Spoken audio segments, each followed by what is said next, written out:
Obrigada, Kelson. Obrigada, Andréa, todo mundo que está organizando o TED aqui. Eu queria falar que é um prazer estar aqui hoje para falar de uma coisa que, uns anos atrás, eu normalmente não falaria. Eu tenho um histórico na academia, estou acostumada a dar algumas palestras, mas eu não imaginava que eu seria uma pessoa que subiria num palco para falar de comunicação. Nunca pesquisei comunicação antes, mas hoje eu estou aqui representando a mim, mas também algumas dessas pessoas que eu coloquei aqui, e essas pessoas não sabem que eu coloquei elas aqui, mas eu espero que elas se sintam contempladas, porque eu fico feliz que hoje em dia eu tenho uma comunidade ali no YouTube e que ela nem cabe nesse slide, algumas pessoas tiveram que ficar de fora. Isso é uma boa notícia e eu vou falar por quê. Nós sabemos que as redes sociais afetam em muito o que acontece no nosso dia a dia e afetam as questões políticas no nosso país e no mundo. Este ano, a Datafolha fez uma pesquisa em agosto e ela falou que 1 em cada 5 brasileiros compartilhava notícias de política no Facebook e no WhatsApp. E quando ela estava trabalhando com eleitores especificamente, foi determinado que 72% dos eleitores acessavam a internet, então pegavam informações pela internet. Isso parece pouco, mas é relacionado à questão de acesso à internet no Brasil, que infelizmente ainda desfalca. Só que tem bastante impacto de qualquer maneira. Vocês sabem, de junho de 2013, o impacto que o Facebook teve em junho de 2013. Este ano, organizações de pessoas meramente autônomas ou através das suas associações, ali no WhatsApp, conseguiram parar o país por uma semana, na greve de caminhoneiros. E não há dúvidas de que Facebook, que o WhatsApp e que o audiovisual, no geral, circulando nas redes sociais, impactaram em grande peso as eleições desse ano no Brasil. E isso pode ser dito sobre eleições em vários países, como nos Estados Unidos também. Onde que o YouTube entra nesse jogo? O WhatsApp ele é considerado o mais usado de todos. O WhatsApp, inclusive, ele influencia porque muita gente no Brasil tem acesso ao WhatsApp no seu celular e somente ao WhatsApp. É o que é permitido essa pessoa através do seu pacote de dados. Então, ela se informa principalmente pelo WhatsApp. O que chega ali sendo uma notícia de jornal, de um portal, o que está no Facebook, um vídeo do YouTube, chega através do WhatsApp.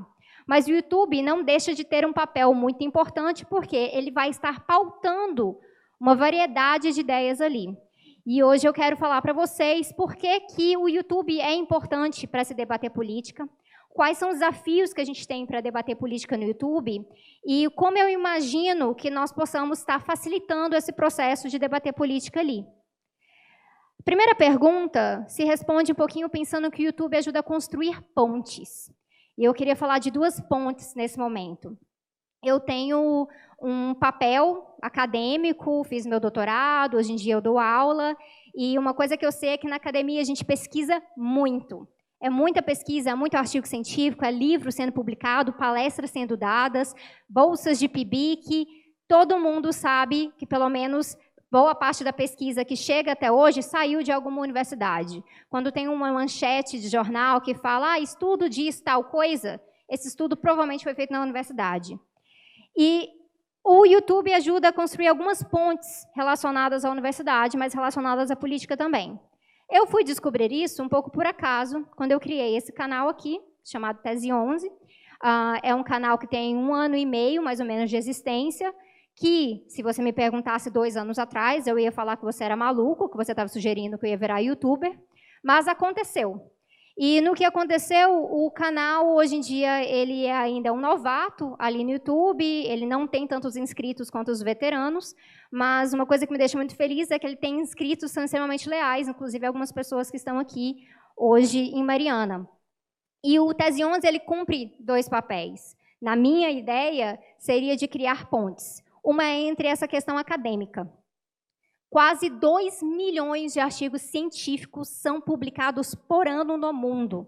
Isso é muita pesquisa, é muito artigo científico.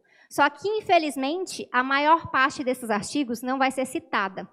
Então, existem pesquisas que demonstram, mais uma vez, pesquisas falando de pesquisas, então, metanarrativas em todos os sentidos.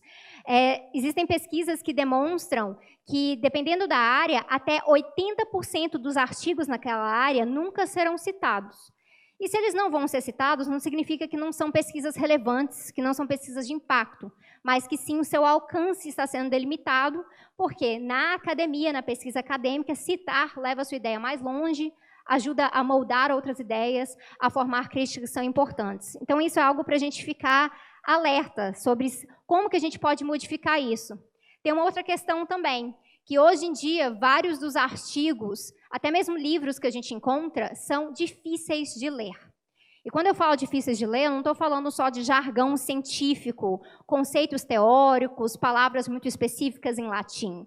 Eu estou falando de dificuldade de leitura realmente, porque há uma visão por aí que, para a gente ter um bom trabalho, que seja respeitado, a gente tem que escrever de uma forma muito chique, muito elegante. Então, as pessoas ficam colocando palavras complicadas junto a outros conceitos já complicados. Então, isso, para mim, seria uma receita para desastre. Eu vejo, hoje em dia, que cada vez que um professor de redação, num cursinho para o Enem, está ensinando a escrever odiernamente, em vez de atualmente, você pode estar achando que isso não tem dano nenhum, mas se você junta vários odiernamentos com vicissitudes, com outros sims, e combina isso com conceitos já complicados, você vai dificultar a leitura, isso vai dificultar o alcance do que você está propondo, que pode ter um grande impacto na sociedade, mas as pessoas não estão descobrindo ainda. E aí tem as pontes políticas. As pontes políticas se tornam muito importantes porque, apesar da academia já ser um pouquinho mais distante das pessoas, as organizações políticas também são distantes das pessoas. O que a gente vê nos dois casos são pontes que são pontes compridas e elas são pontes estreitas. São poucas pessoas que estão fazendo o trabalho, tanto na academia quanto na política, de estar fazendo essa comunicação para fora, como a gente está fazendo aqui hoje, como pessoas estão fazendo nos seus esforços de comunicação ou de pesquisa militante, projetos de extensão e assim por diante. Isso ainda é uma minoria. E a ponte é bastante comprida porque a distância é bastante grande. No nosso país, em que a gente tem toda essa questão de acesso à educação no Brasil, isso é fato, mas politicamente também. Existem organizações políticas que acreditam que alcançar as pessoas se resume a discursos de cima de carros de som ou mesas extremamente formais com inscrições de fala em cada plenária e que isso seria suficiente para alcançar as pessoas. Eu diria que não, eu diria que isso está falhando e que é necessário a gente estar encurtando essa ponte também para que a formação política não seja simplesmente uma questão de quem já está em um sindicato, quem já está em um partido político, em um movimento social, em algum coletivo, mas que as pessoas possam estar aprendendo de fora para elas poderem fazer a sua formação política e, quem sabe, isso leva essas pessoas a se interessarem, a se organizarem politicamente também, e depois trazer isso de volta. Porque essa ponte, ela tem que ser uma ponte de mão dupla, e a outra questão é que a própria ponte, para mim, deveria juntar a academia com militância, com a questão política, porque a gente tem que trabalhar teoria e prática no dia a dia. E aí eu penso, onde é que o YouTube ajuda e atrapalha nisso? O YouTube é um espaço que atualmente abriga muitos vídeos, apenas a minoria desses vídeos são sobre política. Como a gente tem falado muito sobre política esse ano, principalmente pela questão eleitoral, vários youtubers que falam de política ganharam um certo nível de destaque. Mas nada se compara ao que a plataforma realmente é. 400 horas de vídeo são jogadas no YouTube por minuto. Então, desde o momento que eu comecei a falar com vocês, são milhares de horas de vídeos novos que estão ali no YouTube. Dessas horas que são jogadas o tempo inteiro, se estima que 1 bilhão de horas de vídeos são assistidos no YouTube por dia. 1 bilhão de horas. Então, é muita gente vendo muito vídeo, muito conteúdo. E aí, como é que você faz para você se destacar nesse espaço, ainda mais falando de política? Será que isso seria realmente viável?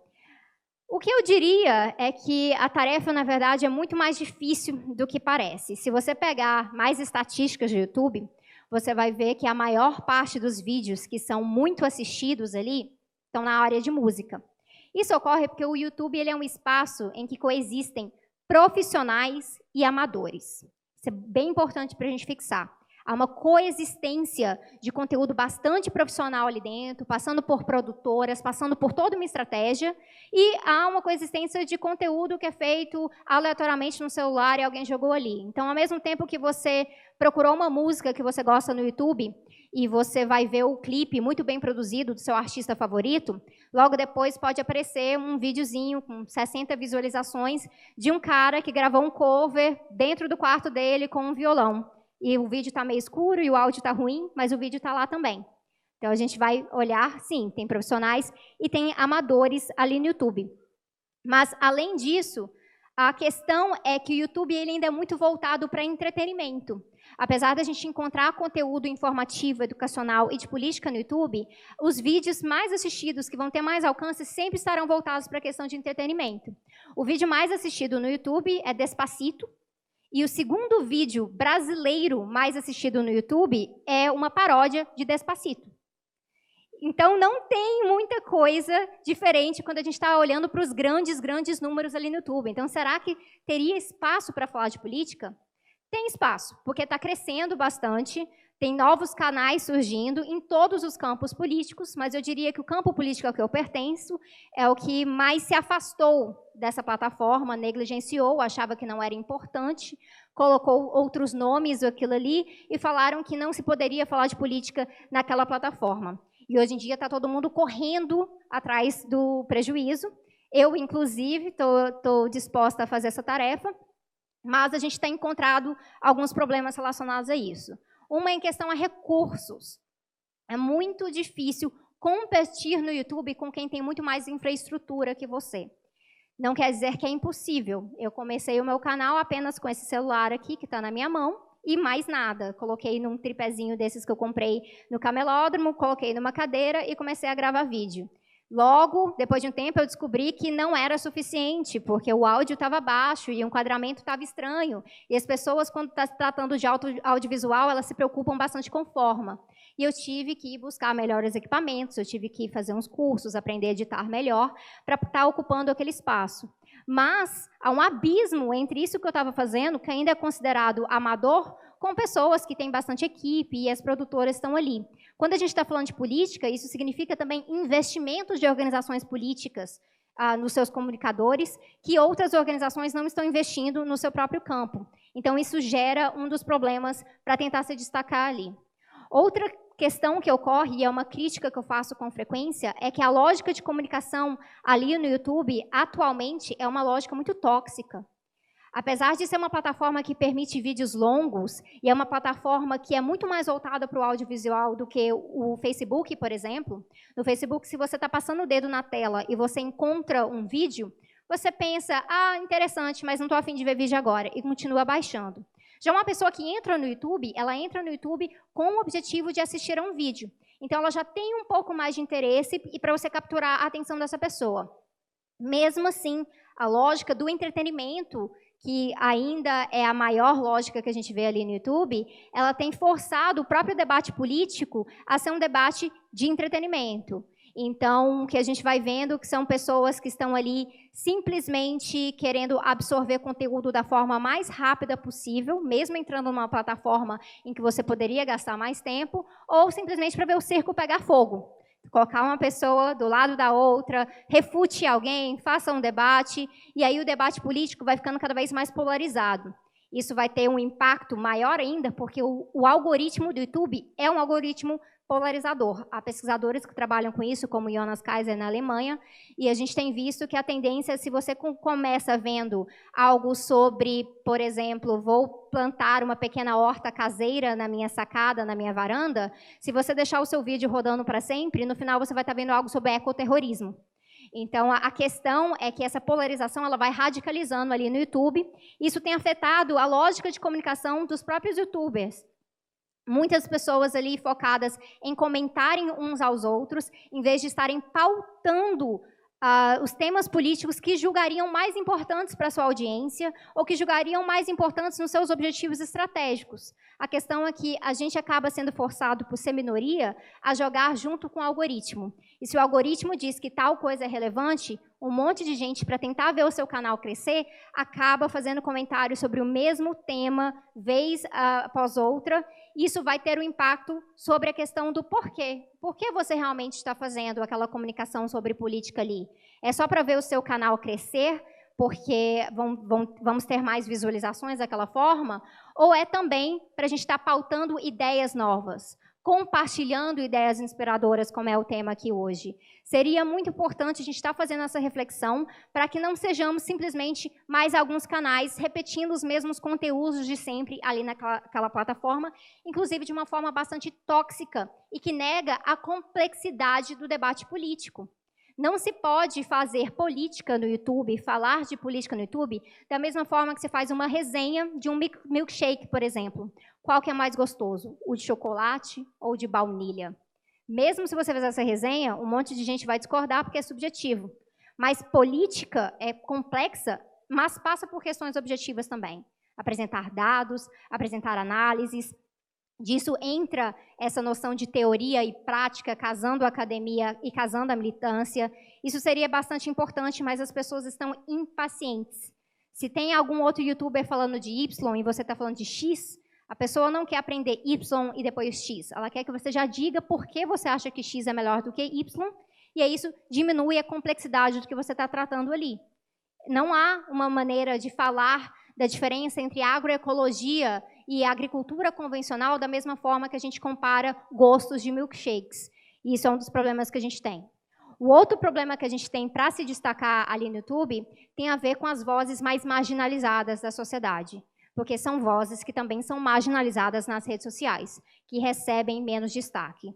Aqui a gente vai falar de mulheres, de pessoas negras, LGBTs, indígenas, todas aquelas vozes que no dia a dia não são vistas normalmente como tendo a competência para falar daquele tema. Então, se você chega ali, você será julgado primariamente pelo que você é, ou a pessoa imagina que você é, e vai ser mais difícil a pessoa prestar atenção no que você está falando. Algo que eu tenho de experiência no meu dia a dia, que eu também participo de podcasts, e nos podcasts eu costumo ser menos criticada do que no YouTube, porque as pessoas não estão me vendo, então elas não estão julgando a minha aparência.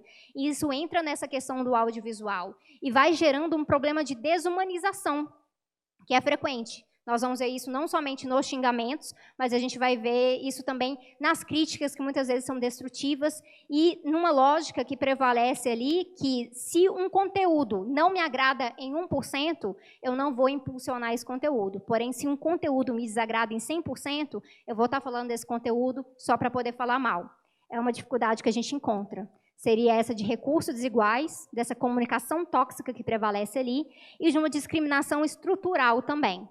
E aí você poderia falar para mim que, olha, então está um pouco perdido. Você está falando de ocupar o YouTube para falar de política, mas olha quantos desafios a gente encontra. E desses desafios, eu diria que os principais estão relacionados a esses 3 aqui, mas meus colegas poderiam falar de outros também.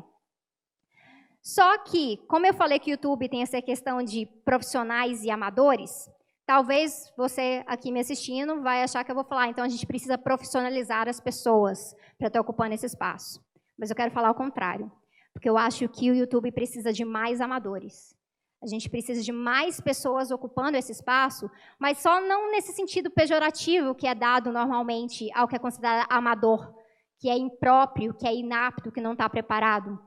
Tem um outro significado que a gente encontra no dicionário, que é aquele que gosta muito de alguma coisa, que é amante, que é apreciador e que é entusiasta de algo. E se você está falando de política no YouTube, na internet em geral, você precisa ser um amador, porque senão você não vai inspirar pessoas.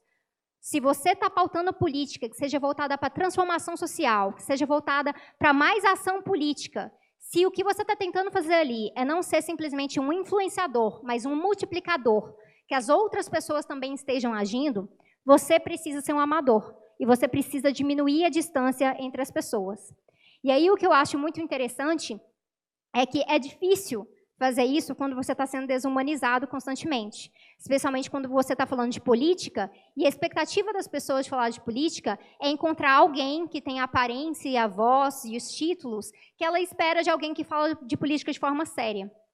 Tem um comentário que eu recebi uma vez, mais para o começo do canal, em que o cara me falava que, olha, concordo praticamente com tudo do que você falou aqui, mas eu acho muito difícil te levar a sério porque você faz muitas caras e bocas.